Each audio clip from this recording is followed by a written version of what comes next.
this essay, which is called The Unwritable. And we're starting a few pages in, so all you need to know is that I'm married, and I have just moved to Des Moines. Talk about a shock. You know that Talking Heads song? You're like, how did I get here?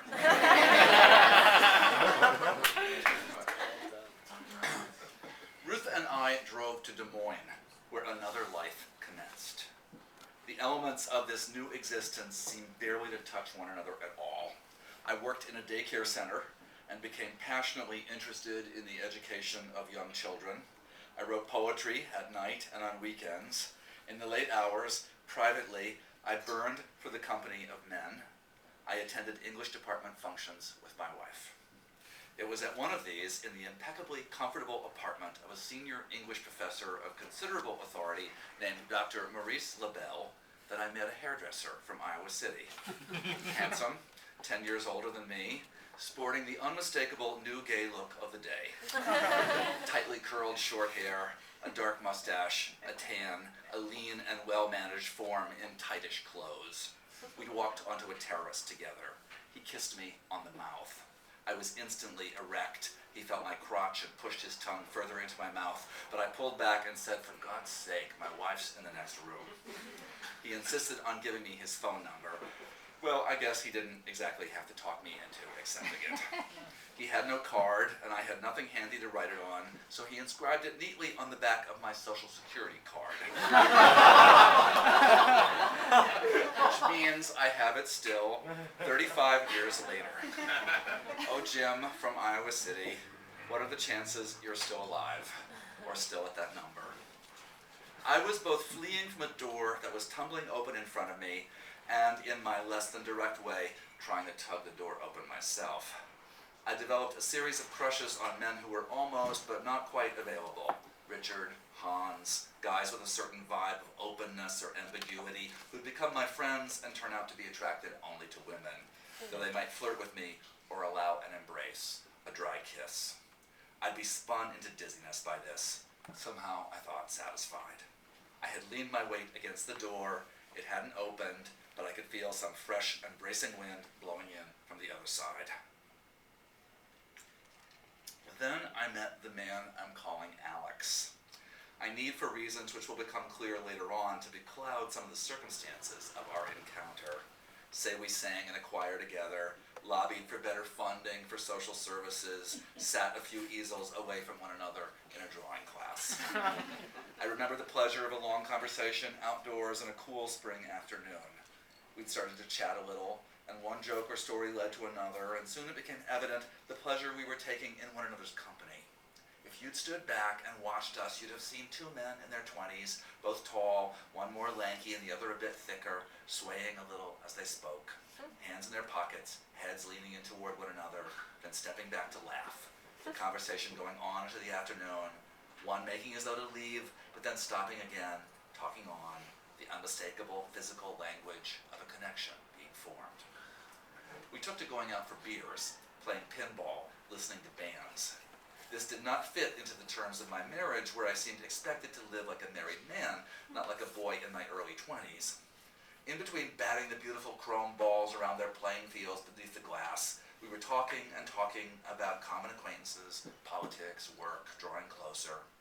Then Alex went somewhere or other on a longish trip and came back with slides, and to see them, I went to his house one evening, a little rented place on the other side of town.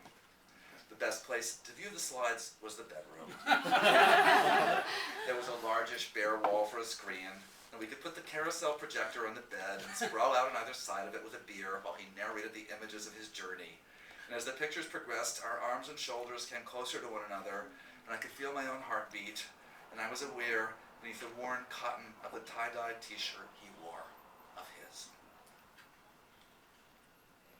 All my life I have looked and looked at the mystery of desire, and I feel no closer to understanding it. Nothing else has so shaped my decisions, my way of life. Were one to inventory the costs of sexual difference, the total would be enormous, yet I know that I would have paid any price. But what is it that compels us? What is it we want? Touch?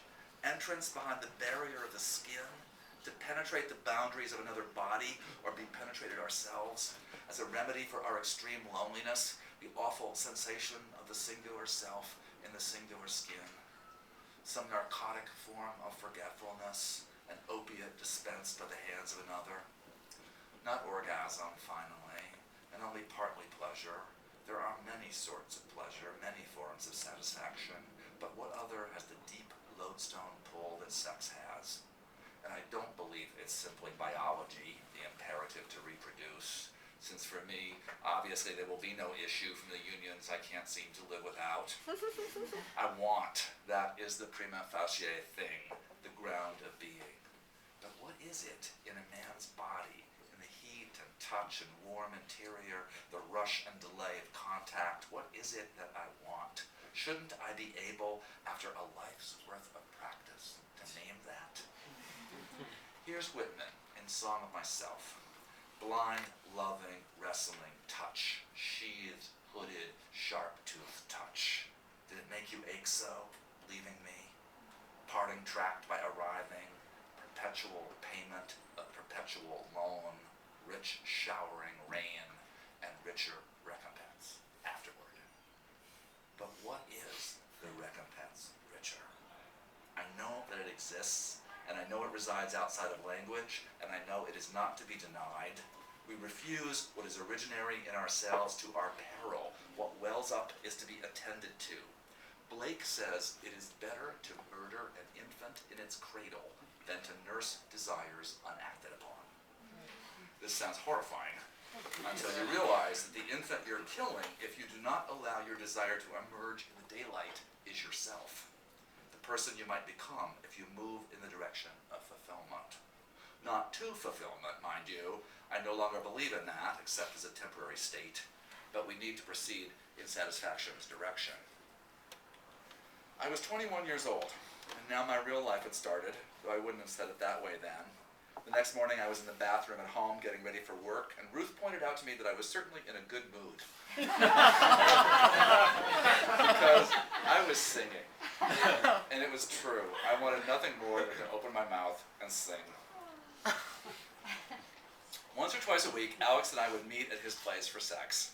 In a while, he moved to an old apartment building in a neighborhood nearer to mine, the kind with a rattly cage elevator that cast complicated shadows down the hall, and that's where I always remember him. The candlelight bedroom, a long horizontal mirror beside the bed he kept curtained until it was needed, a bottle of lotion warming in a tub of hot water, music he liked. Ardent, inquisitive, exploratory nights. I was the first man he'd had sex with. My own sexual encounters with men before him were merely functional. We had no actual knowledge. It was a joy. There was joy in creating some.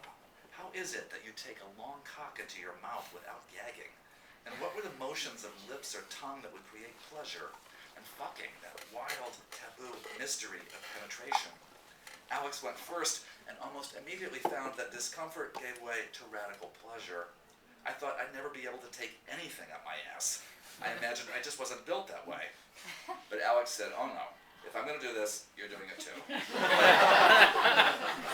And after the initial panic and tension, I can't believe I'm reading this to you.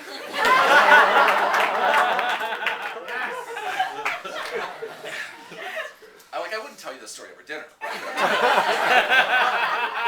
And after the initial panic and tension, oh, stars. That same kind of involuntary intake of breath when suddenly you see winter stars spread across a black sky in the country. That scale, that sharp air of possibility. How can these things ever be inscribed? Do they forever belong to the realm of the unwritable? I have the language of pornography. I have the language of anatomy or medicine. I have the language of euphemism, and I'm happy with none of them. In Nick Flynn's memoir, Another Bullshit Night in Some City, there's a list, maybe 200 or 300 terms for being drunk. I could make a list like that for fucking and come absolutely no closer to what I want to say. It is as if the transformative bodily experience lives on one side of the veil and language on the other. What can I say? I fucked him, he fucked me, and then we go out and get something to eat, and then we go back and pick up where we left off. Wild nights. Pressurized to diamond light by secrecy for nearly 3 years. We never spoke of them to anyone, not a single word.